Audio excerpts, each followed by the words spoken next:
हमने पिछली क्लासेस में बैलेंस शीट के दोनों पक्ष जिसमें लाइबिलिटीज़ हैं और असेट्स हैं उनके बारे में डिस्कस किया था। कौन कौन सी लाइबिलिटीज़ है और कौन कौन सी हमारी असेट है। एक बार और ओरल हम देख लेते हैं। तो सबसे पहली लाइबिलिटीज़ जो है वो है हमारी कैपिटल लाइबिलिटीज़, जिससे हम व्यापार शुरू करते हैं, पूंजी जिसे हम कहते हैं। तो व्यापार चलाने के उद्देश्य से लगाया गया धन पूंजी कहलाती है या कैपिटल कहलाता है। दूसरा, यदि हमारा कैपिटल से काम नहीं होता है तो हम व्यापार में लेते हैं लोन, और लोन के दो प्रकार हैं, सिक्योर लोन और अनसिक्योर लोन। इसी के साथ करंट लाइबिलिटीज है, और करंट लाइबिलिटीज होगी सन्ड्री क्रेडिटर, जहां से हम माल खरीदते हैं, जहां से माल खरीदते हैं वो कहलाएगा हमारा सन्ड्री क्रेडिटर, क्योंकि वो हमारा लेनदार है। ठीक है, यानी वस्तु के बदले में वो हमसे धन लेगा, पैसा लेगा, तो वो है हमारा sundry creditors. Expenses payable. Expenses payable की यदि हम बात करें तो एक व्यापार को जब हम चलाते हैं तो कई प्रकार की हमारी देनदारियां होती, खर्चे होते हैं, जिनको हम कहते हैं, जैसे मकान या शॉप किराया, बिजली बिल, टेलीफोन बिल, सैलरी आदि कई प्रकार के एक्सपेंसेस हैं, तो वो हमारे हैं expenses payable. Duties and tax, government को हमें टैक्स भी देना होता है, और उसका अलग अलग परसेंटेज रेशियो है, गणिकाएँ हैं, तो जहाँ लागू होता है जरूरी है, लेकिन कुछ डायरेक्ट टैक्स है, कुछ इनडायरेक्ट टैक्स है, वो आगे डिस्कस करेंगे, लेकिन व्यापार में एक लाइबिलिटीज है। इसके अलावा प्रॉफिट एंड लॉस, P&L जिसको हम कहते हैं शॉर्ट में, तो व्यापार में चाहे लाभ हो या हानि, दोनों ही लाइबिलिटीज में है। प्रॉफिट हुआ है तो वो स्वामी का हुआ है, और लाइबिलिटी सॉरी लॉस हुआ है तो व्यापार के अंतर्गत हुआ है, तो दोनों ही हमारी लाइबिलिटीज हैं। असेट्स की बात करें तो फिक्स असेट, व्यापार चलाने के उद्देश्य से लगाया गया या लाया गया व्यापार के अंतर्गत कोई भी वस्तु या सामान, वो हमारी फिक्स असेट कहलाती है, जैसे कि भूमि, भवन, इसके अलावा फर्नीचर, कार हो गया, लैपटॉप हो गया या टेलीफोन हो गया। तो वैसी वस्तुएं जो व्यापार को चलाने के उद्देश्य से लगाई गई, सीधा सीधा गणित समझिएगा। फिक्स एसेट और करंट एसेट में आपको पहचान करनी हो तो क्या ये व्यापार में चलाने के लिए लाई गई या बेचने के लिए लाई गई है। एक होता है कि आपने माल खरीदा और बेच दिया, तो वो करंट में है, असेट वो भी है लेकिन वो करंट एसेट है। लेकिन कोई स्थायी है, जैसे हमने फर्नीचर खरीदा, तो फर्नीचर का ही बिजनेस है, ये भी बात ध्यान रखें, फर्नीचर का ही बिजनेस है, तो फर्नीचर खरीदा गाय के लिए, बेचने के लिए खरीदा, बिजनेस है उसका, लेकिन उस फर्नीचर में से एक काउंटर या एक टेबल आपने अपने यूज के लिए निकाल दी, तो सीधी सी बात है वो हमारा फिक्स एसेट होगा। अगला है इन्वेस्टमेंट, कोई भी इन्वेस्ट किया हमने, करंट एसेट। करंट एसेट के अंतर्गत है क्लोजिंग स्टॉक, जो हमारे पास बचा हुआ है, यानी बिना बिका हुआ माल जो भी हमारे पास है, जैसे 100 लैपटॉप लेके आए हम, जिसमें से 50 हमारे बिक गए हैं, 50 हमारे पास है, तो वो हमारा क्लोजिंग स्टॉक होगा।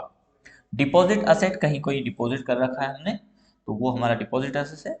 लोन एंड एडवांस असेट, कहीं लोन दिया है, केस इन हैंड, हाथ में हमारे पास केस में कितना है, बैंक में कितना है, और सन्डी डेटर्स जिनको माल बेचा है उनसे कितना लेनदारियां हैं, ये हमारा हो जाएगा सन्डी डेटर्स। तो ये है हमारा लाइबिलिटीज और असेट। ठीक है, इसी को हम बोलते हैं बैलेंस शीट, और इसी को जब एक बैलेंस शीट के आधार पर हम यहाँ पर समझें, है ये उसी आधार पर बनाया हुआ है, लेकिन अभी सिर्फ हमने चर्चा उसके बारे में की कि क्या क्या है। यहाँ पर एक बैलेंस शीट है, और उस बैलेंस शीट के आधार पर हम व्यापार के कंसेप्ट को आप समझने का एक बेस देखेंगे, प्रयास करेंगे। बैलेंस शीट को बैलेंस शीट बोला ही इसलिए जाता है क्योंकि इसके दोनों पक्ष हमेशा बराबर रहेंगे। टैली तो बड़ा अच्छा एप्लीकेशन है, जब भी आप, यदि आप ऑफिशियल एंट्री गलत भी करेंगे तब भी बैलेंस शीट के दोनों पखवाड़े, दोनों पक्ष हमेशा बराबर रहेंगे, ध्यान रखिएगा। चाहे कुछ भी हो जाए, बैलेंस शीट तो हमेशा बराबर रहेगा। अब बैलेंस शीट सही है कि नहीं है, बस ये देखना रहता है हमें। बैलेंस शीट के दोनों पक्ष हमेशा बराबर, लेकिन हमें जो देखना रहेगा वो क्या देखना पड़ेगा कि बैलेंस शीट सही है या नहीं है, उस कंसेप्ट को हमें इसमें देखना रहेगा। तो चलिए, अब हमें इसी कंसेप्ट को समझने के लिए हम कुछ वाउचर एंट्री यहाँ पर लेते हैं और देखते हैं कि क्या बैलेंस शीट के दोनों पक्ष हमेशा बराबर रहते हैं। तो इसके लिए हम कुछ वाउचर एंट्री को लेते हैं, जिससे हम समझते हैं। अभी ये वाउचर एंट्री में डेबिट और क्रेडिट वाला कंसेप्ट भी है, लेकिन फिलहाल आज इस डेबिट क्रेडिट को आगे समझेंगे। अभी हम सिर्फ बैलेंस शीट के लिए कुछ वाउचर एंट्री को इसमें रिकॉर्ड करेंगे, जिसको मैंने इस पर थोड़ा झूम कर दिया है, और शायद आई थिंक आपको पढ़ने में आ रहा होगा। देखिए, इसमें एक व्यवहार दिया गया है, जिसे हम वाउचर एंट्री बोलते हैं, पर फिलहाल अभी हम सिर्फ एक व्यवहार बोलेंगे। क्या दिया गया? Committed business capital business with case 2 lakh, यानी सीधा सा फंडा है, हिंदी में कहें तो 2 लाख रुपए की पूंजी से व्यापार शुरू किया गया। अब 2 लाख की पूंजी हमने किसको दी है? बिजनेस को दी है, ठीक है। अब इसी को समझिएगा, यदि हम इसको बैलेंस शीट में लिखें तो बैलेंस शीट में कैसे लिखेंगे वो हम इसमें देखेंगे।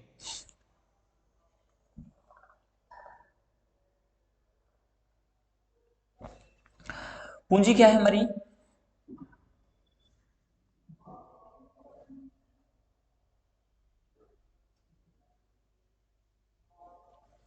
रेड कलर से शायद पढ़ने में आ जाएगा। पूंजी कितनी है हमारी? 2 लाख रुपए। तो 2 लाख रुपए की जो पूंजी है वो हमारी क्या है? लाइबिलिटीज है। तो लाइबिलिटीज को आप इधर लिख दीजिए। ये हमें बिजनेस में लगाई है लेकिन बिजनेस को देना है, तो ये हमने 2 लाख रुपए यहां लिख दिया, ठीक है।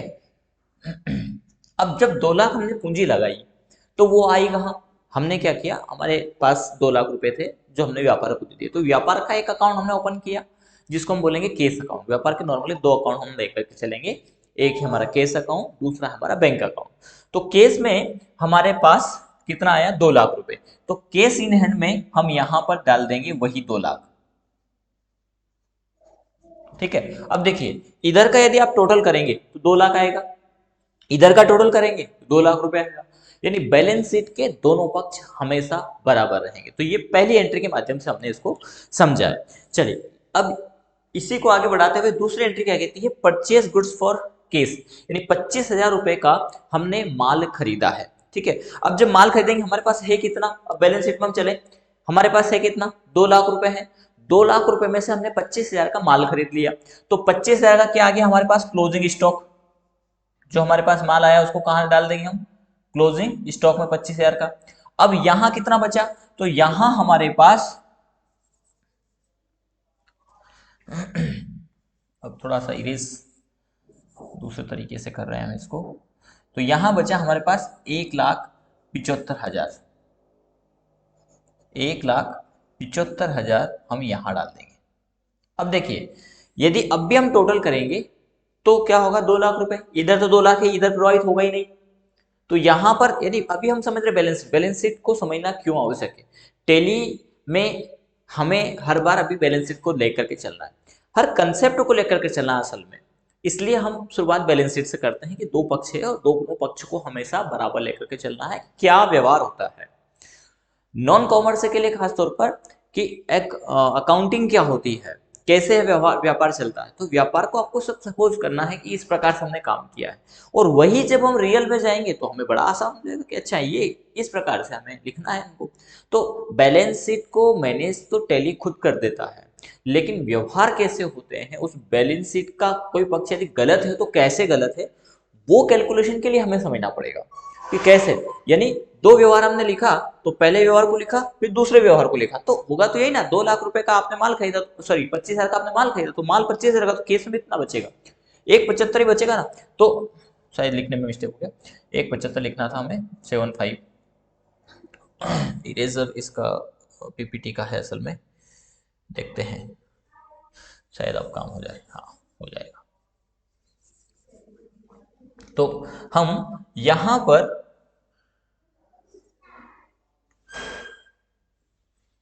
हम लिखेंगे 1,75।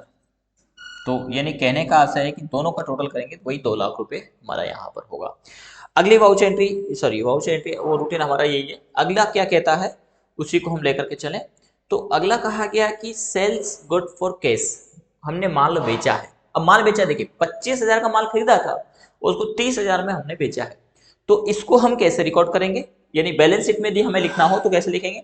तो यहां पर जो माल था ये माल हमारा बिक गया, बार बार इसको यूज करना पड़ेगा।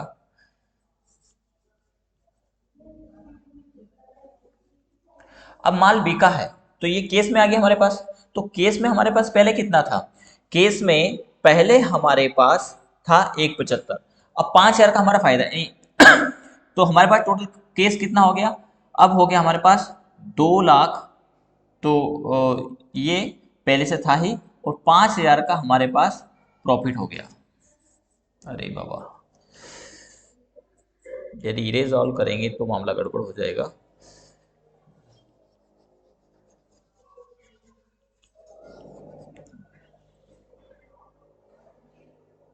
अभी हमें बार बार सीट में जाना पड़ रहा है, इसलिए इस प्रकार से हम इसको नोट कर लिख रहे हैं। तो ये हो जाएगा, हमें 5,000 का फायदा मिला, यानी अभी हम थोड़ा एक साइड लिख देते हैं, 2 लाख और 5,000 सब मिक्स हो रहा है। एक बार इरेज ऑल करके काम करते हैं, उसमें ये भी डिलीट हो जाएगा, कोई बात नहीं। इधर तो 2 लाख है ही, इधर हो जाएगा हमारा, ये भी इरेज नहीं हुआ, 2 लाख और 5,000, ठीक है। यानी दोनों पक्ष, अब दोनों पक्ष बराबर कैसे होंगे, ये 5,000 है तो ये 5,000 कहाँ चला जाएगा, 5,000 का प्रॉफिट हुआ तो यहाँ इस बैलेंस शीट में थोड़ा सा कमी है, पी एंड एल भी होगा, प्रॉफिट एंड लॉस में हम डाल देंगे 5,000। अब इनको आप अपनी कॉपी में नोट करते जाएं, हर वाउचर एंट्री कैसे इधर आया और कैसे हमारे दोनों यानी दोनों पक्ष कैसे हुए, उसको यदि आपने समझ लिया तो आगे के कंसेप्ट बहुत इजी हो जाएंगे समझना आपके लिए, ठीक है। तो दोनों पक्ष क्या हो गए, बराबर हो गए, ठीक है। चलिए, अब 2,05,000 2,05,000 सही है, एक बार हम इसको पूरे को इरेज कर देते हैं।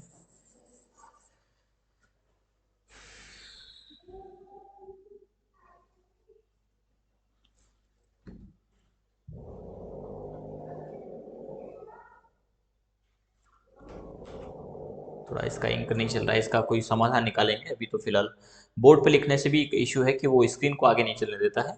अगला है डिपॉजिट इनटू एसबीआई बैंक। अब देखिए 2,05,000 हमारे पास केस में है, उसमें से हमने कितना डिपॉजिट कर दिया, 1,00,000 रुपए जो है कि बैंक में डिपॉजिट किए, तो इसकी एंट्री कैसे रिकॉर्ड करेंगे वो हम देखते हैं।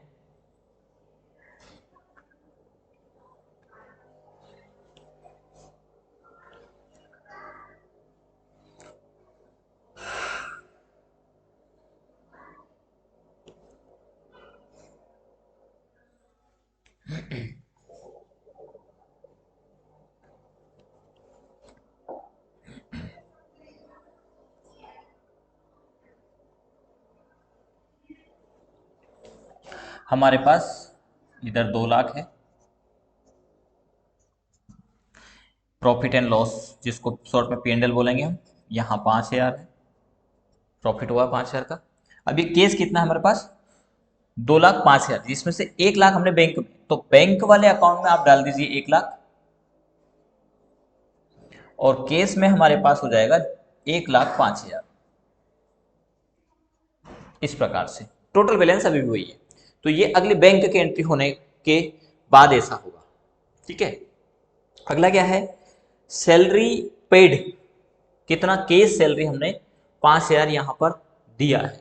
अब देखो इस वाले मामले में क्या होगा कि हमारे पास से जो गया वो एक्सपेंसिव पेएबल में, तो वो है जो खड़ा है, गया मतलब ये प्रॉफिट हुआ नहीं हमें, ठीक है। और गया कैसे है, केस में से, तो केस में 1,00,000 बचेंगे। अब हमारे पास केस में क्या बचेगा, 1,00,000 रुपए, तो 1,05,000 की जगह अब हमारे पास बचेगा 1,00,000, तो टोटल यहाँ पर 2,00,000, इधर भी 2,00,000, यानी अब कोई प्रॉफिट नहीं हुआ, अभी तक हमारा 5,000 जब सैलरी हमने दिया तो व्यापार हमारा बराबर है, ठीक है, ना प्रॉफिट में है ना लॉस में है। सैलरी पे करने पर रिसीव कमीशन, कितना मिला है हमें कमीशन, कमीशन प्राप्त हुआ है हमें 8,000 रुपए का, ठीक है। अब देखिए 8,000 का हमें कमीशन मिला, तो कमीशन क्या है, इनडायरेक्ट इनकम है, तो 8,000 को प्रॉफिट एंड लॉस में indirect income profit and loss सीधा सीधा हो जाएगा ये 8,000 रुपए। अब मिला कैसे केस, तो ये हो जाएगा 1,08,000, यानी टोटल यदि आप करेंगे तो 2,08,000, और इधर भी हमारा 2,08,000, यानी बैलेंस शीट के दोनों पक्ष बराबर, ठीक है। इस प्रकार से हमें समझ के चलना है। अगला क्या कहता है, interest receive on deposit SBI bank, SBI bank में जो जमा है उस पर 1,000 रुपए प्राप्त हुआ है, पैसा हमारे पास बैंक में आया है। अभी डेबिट क्रेडिट को नहीं समझ रहे, अभी तो हम सिर्फ समझ रहे हैं, तो प्राप्त हुआ मतलब बैंक में आया, तो बैंक में कितना हो गया, 1,01,000, गलत लिख दिया, 1,01,000 हमारे पास बैंक में हो गया, यानी अब टोटल क्लोजिंग कितना है, 1,08,000 हमारे पास केस में है, 1,01,000 बैंक में है, यानी 2,09,000 है। अब ये 1000 का प्रॉफिट हुआ तो प्रॉफिट को आप इधर जोड़ दीजिए 9000, यानी 2,09,000 और इधर भी 2,09,000 रुपए। तो इस प्रकार से बैलेंस शीट के हमेशा दोनों पक्ष बराबर होंगे, लेकिन कहाँ गलत हुआ वो हमें समझना है बस। तो बेसिक तौर पर बिगिनर के लिए ये वाउच एंट्री करना बैलेंस शीट के आधार पर, और यदि यही आता है आपका तो आप धीरे धीरे सीखते चले जाएंगे। हम आगे और भी समझेंगे। आप इसका स्क्रीनशॉट ले सकते हैं या स्क्रीन को पॉज करके और इनको नोट कर सकते हैं। पहली एंट्री 1 से 7 तक की, यहाँ पर स्क्रीन को पॉज करिएगा, इसको नोट कर लीजिएगा, और नोट्स आपके पास है तो बहुत अच्छा है। नोट्स में सारी चीज़ें हैं, यानी नोट्स और वीडियो दोनों के बेसिस पर आप बखूबी टैली घर बैठे सीख सकते हैं, इसमें कोई दो राय नहीं है। बस प्रैक्टिकल्स पर आपको फोकस करना है। यदि इस आधार पर आपने प्रैक्टिकल किया तो कहीं कोई दिक्कत नहीं आने वाली है। ठीक है, तो ये 7 तक की एंट्री आपने लिखी। इसके बाद हमारा बैंक पर ब्याज मिल गया है 1000 रुपये, interest paid on SBI bank. हमें ब्याज तो ये इंटरेस्ट रिसीव था 1000, लेकिन हमने कोई बैंक वैसे तो लोन लिया नहीं है, एक एंट्री इसमें जोड़ दी है, थोड़ा सा ये करेक्शन होना चाहिए वैसे तो। पर इंटरेस्ट पेड यदि हमने किया या बैंक चार्ज, इंटरेस्ट पेड ना लिख करके इसको हम बैंक चार्ज कर देंगे, वो ज़्यादा ठीक रहेगा। बैंक चार्ज ऑन, वैसे तो डिपॉजिट ही लिखा है इसमें, पर बैंक चार्ज ही हम कह देंगे। 2000 रुपये हमने बैंक चार्ज दिया है। अब देखिए इसको हमें कैसे करना है। तो बैंक चार्ज दिया है मतलब कि बैंक अकाउंट में क्या होता है कि बैंक से ही काट लेता है बैंक। तो यहां पर हमारे पास अब बचेंगे 90,000 रुपये। ठीक है, 90,000 गया। अब इधर भी क्या हो जाएगा, इधर जो पैसा हमारे पास चला गया वो हमारे 2,000 रुपये कम कर दीजिए। तो इधर 90,000, सॉरी पूरे 10,000 हमने कम कर दिए, 99,000। इधर क्या आ जाएगा 99,000, यानी यहाँ पर 1,07,000 हो रहा है टोटल, ये 99 है, 99,000 है। तो 1,08 हमारे पास केस में है और 99 बैंक में है।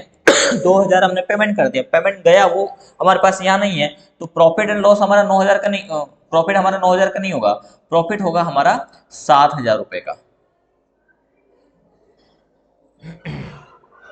ठीक है, तो इस प्रकार से ये हमने कैपिटल की लाइबिलिटी समझ 2 लाख ही, 2,07,000, और इधर भी हमारा 2 लाख, 1,10 था, 2 हमारा चला गया, 8 इधर था, 1 उसमें जुड़ गया, तो हाँ 2,07,000। इधर भी 2,07,000 है और इधर का भी 2,07,000। ये बैलेंस शीट के दोनों पक्ष हमेशा बराबर रहेंगे। ठीक है, इसको ज़्यादा अच्छा है कि आप बैंक चार्जेस कर लेंगे तो ज़्यादा ठीक रहेगा। अगला है परचेज फर्नीचर। हमने 10,000 रुपये का फर्नीचर खरीदा। अब ये फर्नीचर खरीदा यानी ऑफिस इक्विपमेंट के लिए, हमारा फर्नीचर का बिजनेस नहीं है, ये बात जिक्र नहीं की गई इसमें, यानी हमने बिजनेस के लिए ही, ऑफिस कीवर्ड भी नहीं लिखा है, लेकिन फर्नीचर परचेस किया है, नहीं कहीं ना कहीं फिक्स एसेट की नहीं, ऐसा नहीं है, परचेस अकाउंट को डेबिट किया है यहाँ पर। ठीक है, तो 10,000 रुपये का हमने माल खरीदा है। अब इसमें व्यक्ति का नाम नहीं लिखा, मतलब ये नगद है, तो हमारे पास केस में जो 1,07,000 है इसमें से आप 10,000 कम कर दीजिए। ठीक है, तो यहाँ पर हमारे पास जो फर्नीचर है जिसको हम क्लोजिंग स्टॉक कहेंगे, इस क्लोजिंग स्टॉक में आ जाएंगे 10,000 रुपये।